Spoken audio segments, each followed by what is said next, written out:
everyone, I'm Laura Gutierrez from the Love Approach Project. I am a Breathwork Facilitator, emotional fitness coach, and vibrational healer. And you are invited to join us at the Online Prosperity Show with Prosper. We're going to be talking about uncertainty, discomfort, how to move through all of that, what happens if you're perhaps experiencing anxiety, overwhelm, and what can you do about it. So join us here.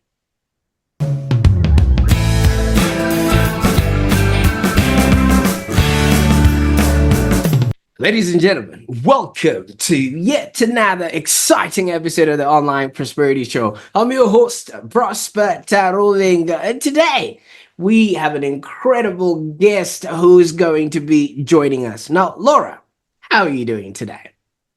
Hi, Prosper. Amazing. Super happy to be here. Fantastic. And for our viewers, if this is the first time you are on the Online Prosperity Show, this is where we bring you incredible guests who are not only experts in their fields, but they also have fascinating journeys to share. And today, our special guest, Laura, is an emotional fitness coach, breathwork facilitator, and a vibrational healer. That sounds like a lot, but she's going to be distilling all of that for us and more. And you will find that Laura has a unique talent for helping people transform their relationship with uncertainty and guiding them through life's challenges with calm and confidence. And I want to tell you something, my favorite viewer, just between us. She's also a salsa dancing enthusiast from Bogotá who secretly dreams of becoming a kung fu panda. And hey, she's got the moves, the wisdom, and the karate chops. So, without further ado, I'm really excited to have a chat with Laura. Although for me, it's not the first time, but you're going to be meeting her for the very first time. So, Laura, for those that are at the back of the room or that have been lying under the internet a rock and haven't seen or heard about you, first of all, congratulations of being a finalist in your category on the BX Awards. Thank you so much. That was fun. Absolutely. You know what? This actually sets a precedent that we're speaking to the best of the best or the people that are actually making headway in this industry. So maybe you can start by sharing with us your journey in emotional fitness and vibrational healing. What is all that and how did you get into it? Yeah, thank you, Prosper. I love that question because it allows me to tell a little bit about, what happened and how I got into all of this. So it all started really, I mean, I was very intuitive since I was a child, and I felt always very connected, but there was a problem, a problem, no, not a problem. There was a moment in my life in which I disconnected from that intuition, from that wisdom. And there were a few things going on at home, quite a few issues that felt huge for me.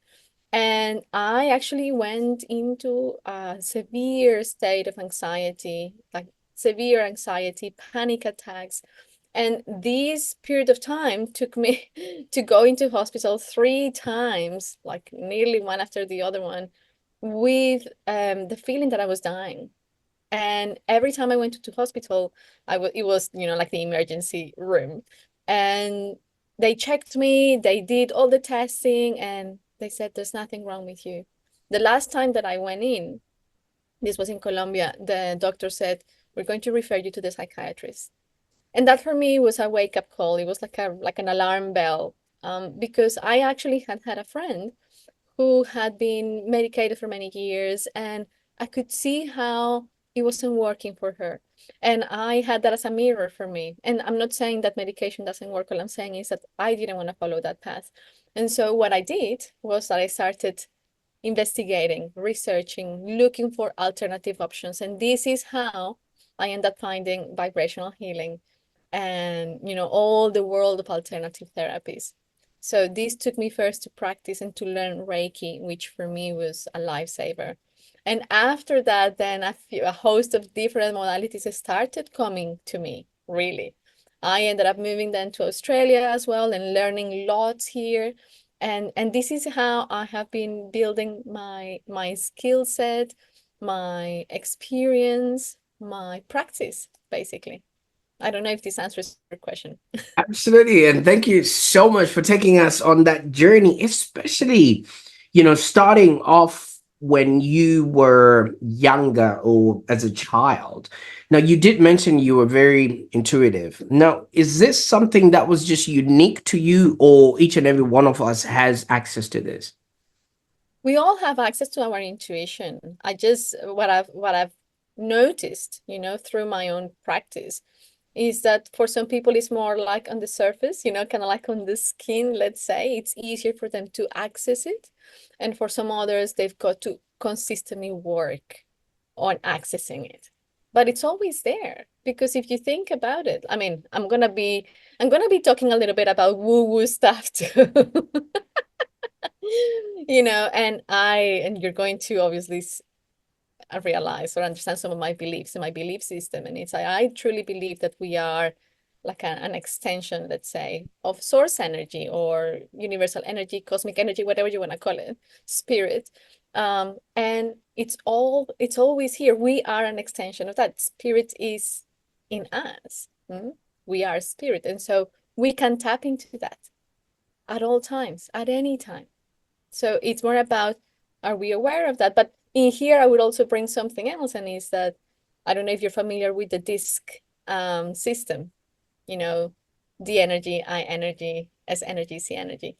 And so, as you may realize, and for your listeners, so this is a behavioral profiling tool actually that tells you whether you are more intuitive or more rational, whether you are more, you energize with people or on your own, all these things. So if we bring that into consideration, for some people that are more analytical, maybe tapping into their intuition is going to be a little bit harder, but it's there.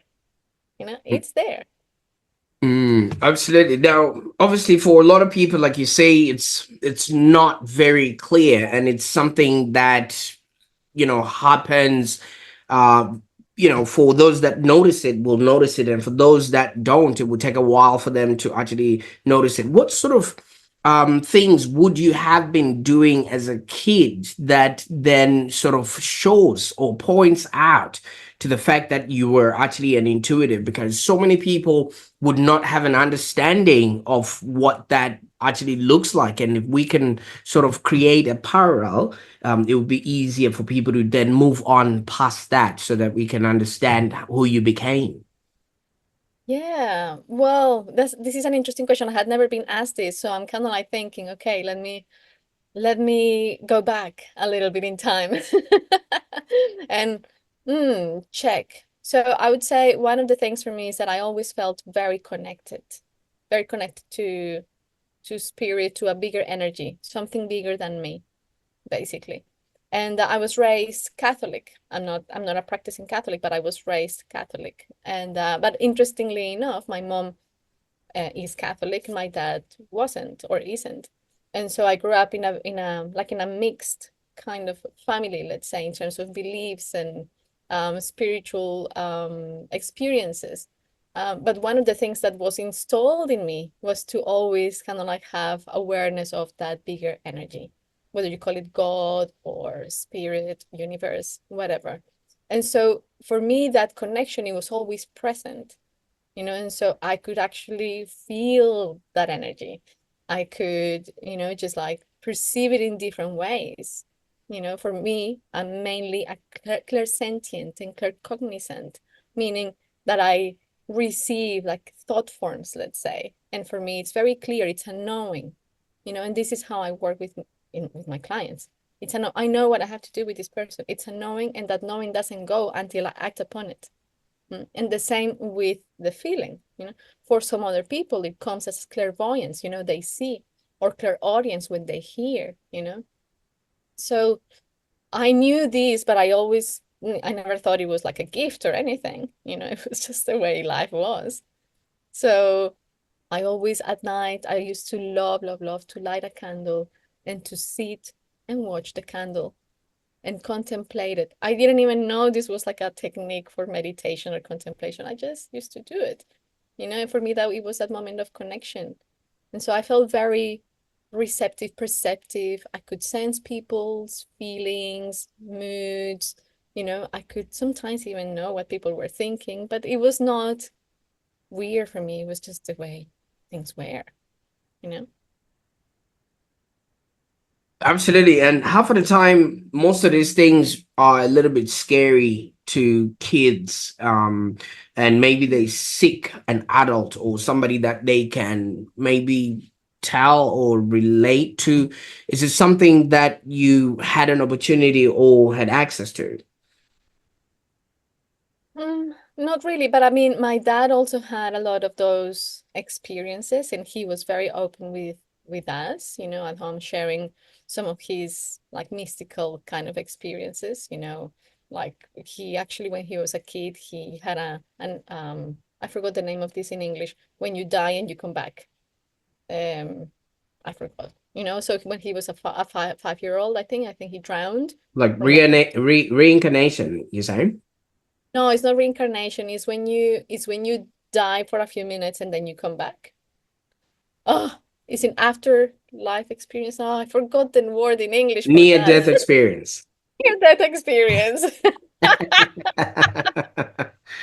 I mean, obviously, this is something that so many people would love to know if they also experienced as kids around you. Were there other kids that also were going through this that you could share stories with? Not really. No. I mean, I think I also had a very, we could say, I had a really cool childhood, lots of play, lots of fun, lots of that. And that's what I focused on, to be honest, at home. It was never because when I talk about intuition and the gifts that I have also developed a lot more through my work, they were when I was a child, they were just there. I mean, I don't know how to describe it, but I remember having like imaginary friends that I'm not now I know they were like, other people we can say. You know? Absolutely. Yes, but Absolutely. it wasn't something that scared me. It wasn't something that I would talk about. I was very much happy being a kid, playing, going out. My mom was very much into that with us as well, which I value immensely. So, yeah, Absolutely. It's always good when you've got that support and you've got the people around you, because we're always the average of the people that we are brought up around. But this wasn't the case when you were growing up. what do you mean, Prosper? You're muted. You did mention that at some point you lost that connection with that intuition. So walk us through how that sort of happened and what was happening during that time. Yeah. So when I was 15, my dad is an architect and he always worked as a contractor in Colombia. And then there was a big financial crisis, and that, like, in construction, and that financial crisis really hit my family very hard. Like, we lost absolutely everything. And it was in that moment in which, instead of faith and hope and trust, I went into fear, because that's what I saw in my parents as well. There was so much fear, so much uncertainty. Like, I remember days in which we didn't know if we were gonna have food the next day. So it was just like tough. And coming from we were like a normal middle class family that went to having nothing, and to not knowing how were things going to change. So for me, and I know that I was always the fixer. I wanted to fix everything at home. I wanted to have everyone happy, everyone together, everyone. So that made me feel very kind of like responsible, interestingly enough. And I went into fear, and I went into trying to control and manage everything from the perspective of the material world. And it was impossible. It was impossible. And I was only 16, 15, 16, 15 turning 16.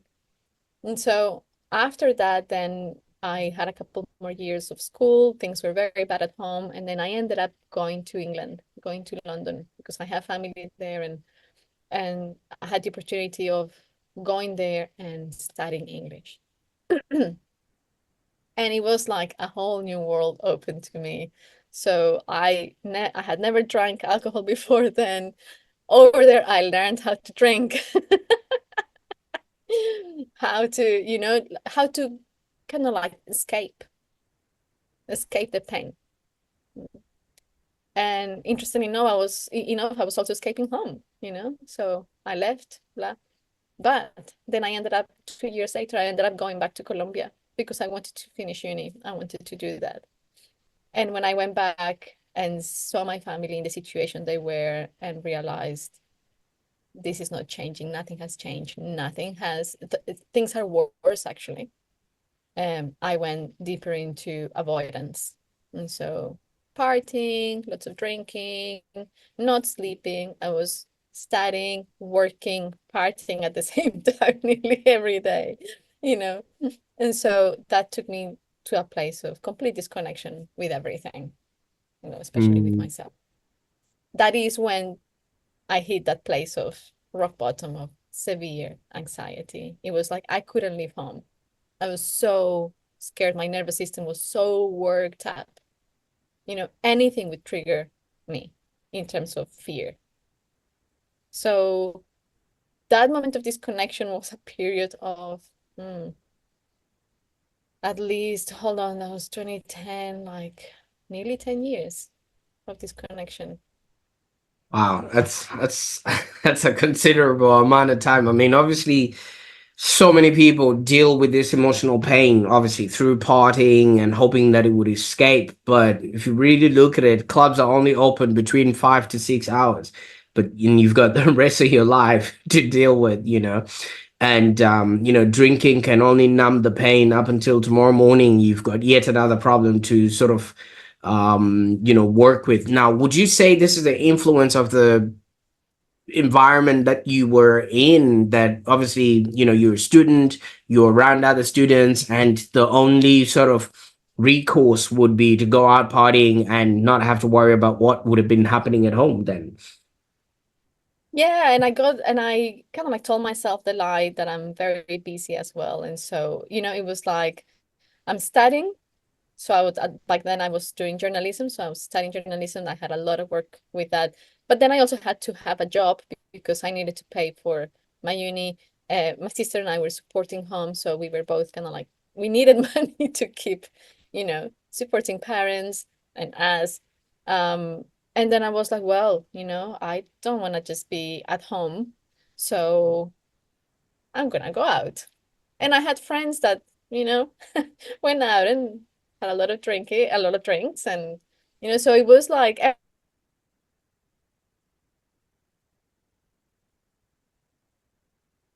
everything was just the perfect environment, like avoidance.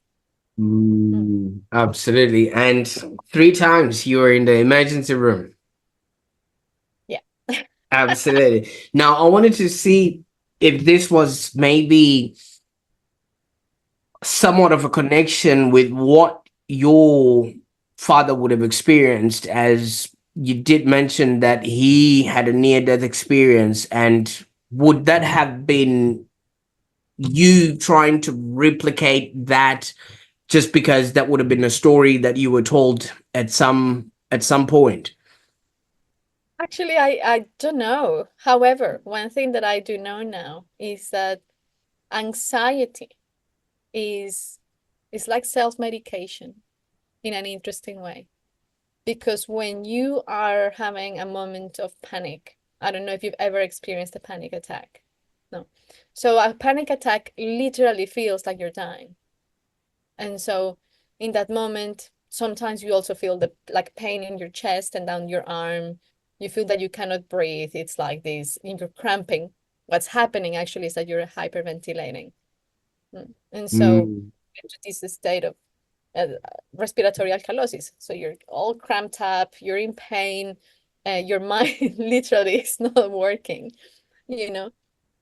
But now that I practice breath work, now that I facilitate breath work, one of the things that I've noticed is that it's we can replicate that moment, but that moment takes you to a place of healing if you let it take you there. But in our modern world, we don't know anxiety like that or panic. We see it as a disease, as a disorder, you know, something that is wrong. There's an amazing guy. His name is Stanislav Grof, and he's the creator of holotropic breathwork. He's got an amazing book called Holotropic Breathwork. And in this book, he talks about how these moments of crisis, you know, like panic, anxiety, they are spiritual crises. They're taking us to a place of transformation if we let them, if we don't numb them, if we don't squash them, right? So what's the first solution when you go to a doctor, which is what happened to me? You know, I'm experiencing anxiety, panic. The majority is going to be, you know, because of course these are the tools they have. They're going to either medicate you or refer you to a psychiatrist or a psychologist, right? Depending on the severity of your disorder or of what's going on for you. So that's what we have been taught to do, suppress it, just numb it for a little bit, and then you will work through it. What really the invitation really is, let it take you to that place in which you will find your answers and you will heal. So, I mean, obviously, you did mention you're gonna go there with the woo woo stuff. Would it be accurate if we would assume that this would have been a version or a part of you that was literally dying and didn't want to be with what you were becoming? Yeah, I think that's a good way of putting it. I think definitely I was dying, you know, and a part of me, the bigger part of me was kind of like, we've had enough of this. We've had enough of this old, of this way in which you're dealing with things. Let's take you to where you actually can be, you know. And if it hadn't been because of that, I wouldn't be talking to you today here, Prosper, you know. That was my moment. That was my breakthrough. That was my moment of opening into a world that I never thought I would tap into. You know, it was thanks to that that I started to investigate and research and experience healing. What did healing mean? And healing, you know, meant also breaking a few of the preconceived ideas about energy and about, you know, religion and all these things, because I grew up in a country that is very religious. So all these alternative therapies were not, at least not back then, were not looked as well. Then, you know, they weren't as supported as nowadays they are. Absolutely. And while you were having this internal journey and internal transformation, you also had an external journey where you actually moved from Bogota to Australia, which would have been a very big transition. I mean, obviously, you would have lived in England for a while, so living in a foreign place was not new to you. Now, how did this move then impact your personal and professional growth? I mean, knowing Australians love their drink, how come you didn't participate in that culture? Well, interesting enough, so I ended up moving here to Australia because I met the person who is now my ex-husband. And so, and he is Irish. So I mean, you know, they like to drink too. But when that happened, when I met him, I was already on a journey and I actually had gone cold turkey, Prosper. I went cold turkey with alcohol, coffee, cacao, everything that could have an impact in my nervous system. Everything.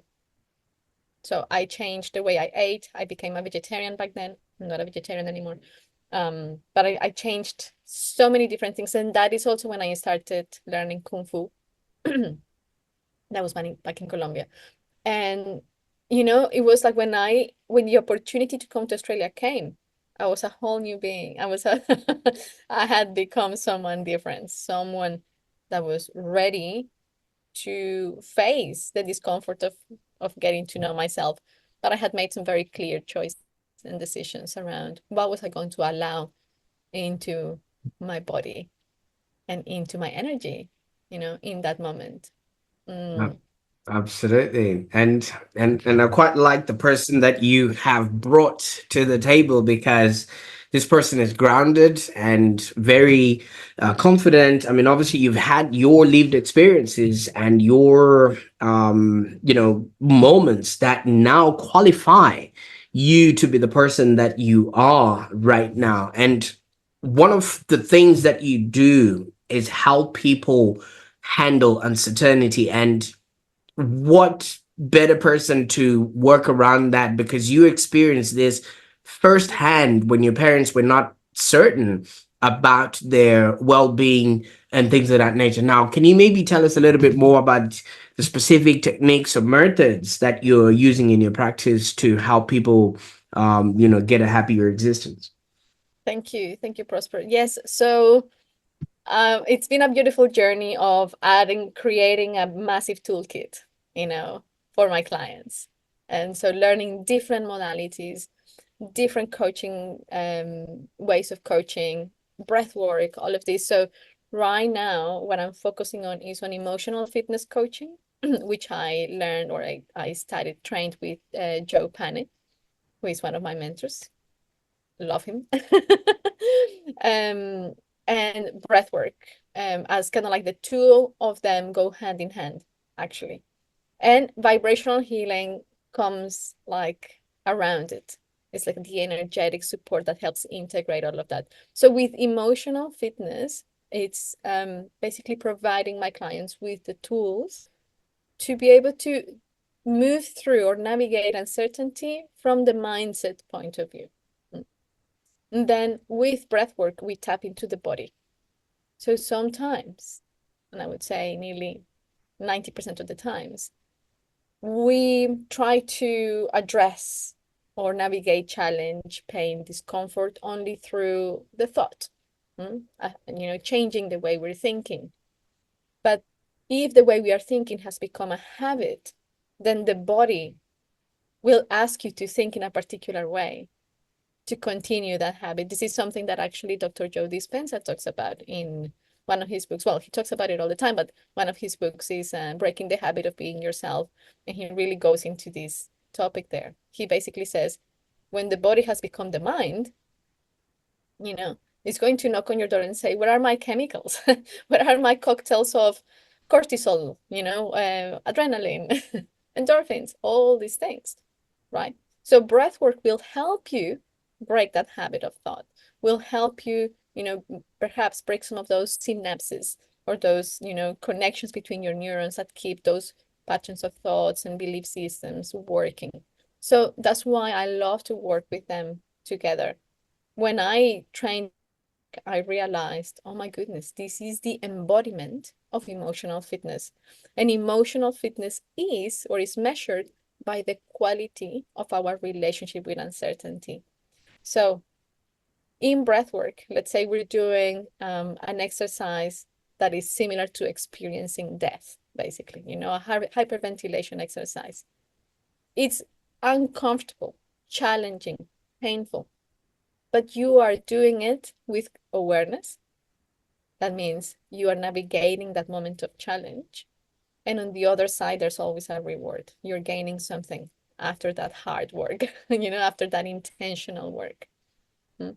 So this is what I see as the embodiment of emotional fitness. Is you knowing that you can do this, that yes, challenges are going to be there, always present. Uncertainty is always going to be present in life. What changes is how you choose to navigate it, how you choose to move through it. So those two, I work with them like this.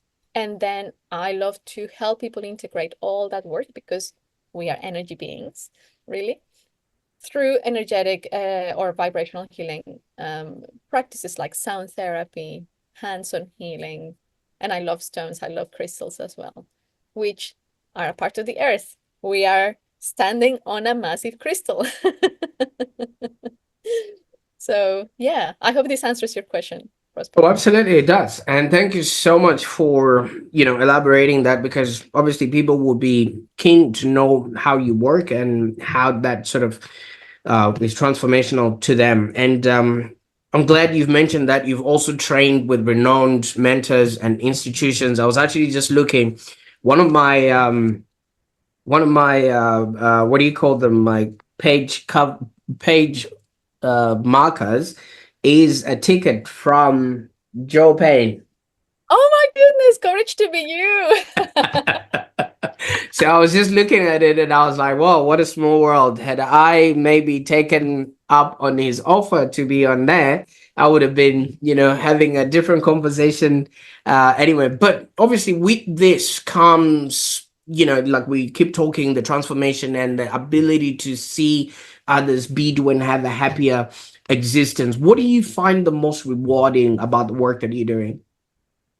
Oh, so many things. I'll start with the fact that every time after a session, after a one-on-one session or a group session, the way that people look, like their eyes, the way their eyes look, it's like new, like rebirth. It's a change, so for me, just to see that it has worked for them in that moment, then it's like a big reward, of course. And then to hear them come back and say, oh my goodness, I am noticing that I am not as reactive as before, or what used to give me anxiety, now I can look at it and breathe through that moment. Or my relationships at home have improved, like so many different things that sometimes we think, oh, but they're small, small progresses, but they are so impactful. If your relationships at home change, that means the whole environment of home changes. you know if your relationship with yourself changes, that means all your relationships are going to be impacted as well. you know and one other thing that I love is that many of the people that I've had the pleasure of working with as my clients are now helping other people as well, whether it's in their families, at work, or they're starting their own groups and stuff like that. So that is very fulfilling, to be honest. I mean, earlier on, you did mention that in this world that we live in, you break a nail or you lose an eyelash, there's a cure for that. There's a medication or there's something that numbs the pain and things of that nature. But in the work that you're talking, it really sounds like there's a lot of discomfort that needs to be endured, because nobody goes past, that initial looking at themselves without actually feeling pain. Can you maybe explain why this is crucial for personal growth and how, you actually help your clients navigate this? Because, like I said, there's always something to numb the pain. Yeah, it's interesting. This is something that I learned from Joe, actually, in when I was studying emotional fitness with him. And is that discomfort is a prerequisite for growth. I'll just say that again. Discomfort is a prerequisite for growth. If we are trying to have a life that is all padded, oh no, no, no, that this, I'm gonna fall and I'm not gonna feel the pain, then you are actually kind of like, what's the word for that in English? There's a word. Avoiding, preventing yourself from growing, from going through the lesson that is going to give you, you know. And so we learn through contrast. Discomfort, uncertainty, pain, challenge are necessary. If we avoid it, we are avoiding life. If we avoid it, we are not really tapping into, or we are not bringing into our life experiences that are rich. You know, Joe says actually that the quality of our life is determined by the quality of our experiences, and that says it all. If we keep avoiding going through the challenge, through the difficulty, through the discomfort, the unfamiliar, then we are avoiding life. Mm, fantastic. And while I was looking you up, I noticed you've got a platform that you call the Love Approach Project. Can you tell us a little bit about this and how people can be a part of this? Thank you. So the Love Approach Project is the name of my business, and it's a very special name because when I decided that I wanted to start something, I didn't know exactly what it was. I knew it had to be around people, and I wanted to run groups. I wanted to run groups and bring people together and talk about, personal growth, development, and all these things. And this is something that started back in 2014, so 10 years ago. And I asked, please give me a name. Please give me a name. And the next day I woke up with the name, the Love Approach Project. And so under the Love Approach Project, I've run all my events. I run, I've had, when in the beginnings, it was like just getting together, talking, having someone that maybe was an expert in something, but then now they are more around sound therapy, breath work, um, day retreats as well, small retreats and things like that. And of course, my one-on-one sessions, which I run here in my clinic. Absolutely. In, What would be the best way that people can maybe get in touch and get to learn more about, how they can work with you? well, definitely email Laura at the Love Approach Project, my Instagram at the Love Approach Project. That's where I usually connect with most people. LinkedIn, Laura Gutierrez, the Love Approach. Um, what else? So many other platforms. Absolutely. I'll YouTube. make sure that all those links are in the show notes below so that people can get started on their journey with you. Speaking of a journey, now Laura, you took us on a bit of a ride, from the Spanish countryside to the English pubs, with the twist of an Irish leprechaun, and then now you're chasing dingoes and kookaburras in Australia.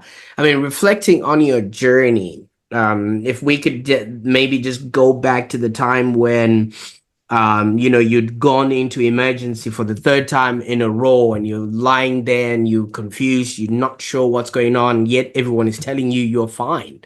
What sort of advice would you give to that young lady who's just lying there and confused about what the next move is? And especially that time, what sort of message would you have wanted to hear then? Trust the process. Yeah, because I needed to go through that and I wouldn't change it. So trust that this is taking you to where you're meant to be and where you're meant to go.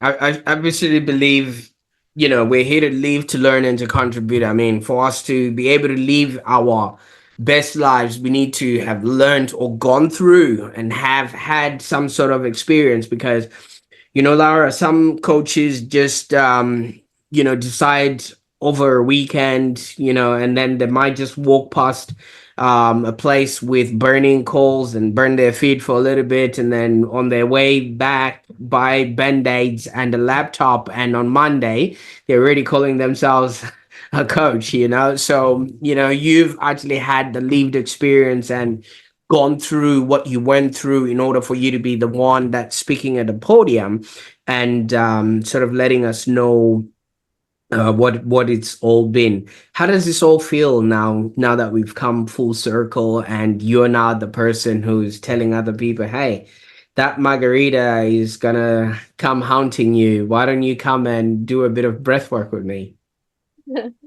Yeah. Oh my goodness.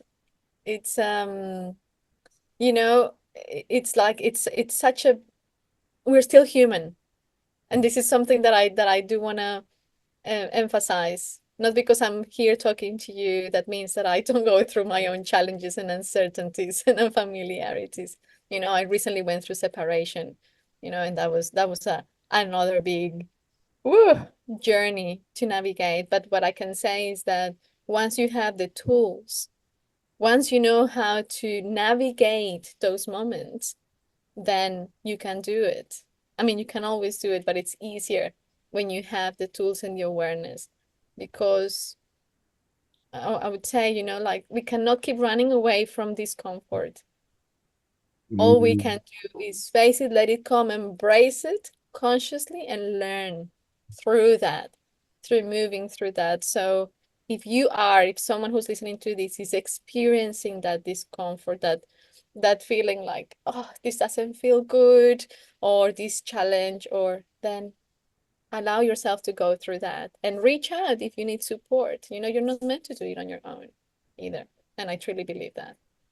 I quite like that because, I mean, obviously, from what I'm hearing, you is whatever you're going through, pay attention, open your eyes, and look around because one day you're going to have a good story to tell, not only on the Online Prosperity Show, but for whoever is going to be able to listen. Now, Laura, we've gone on a journey. I mean, we've figured out where you've been, where you're at, and what's actually happening. But for those that are just jumping on this bandwagon, what's next? What can people expect in the future that they can be excited about?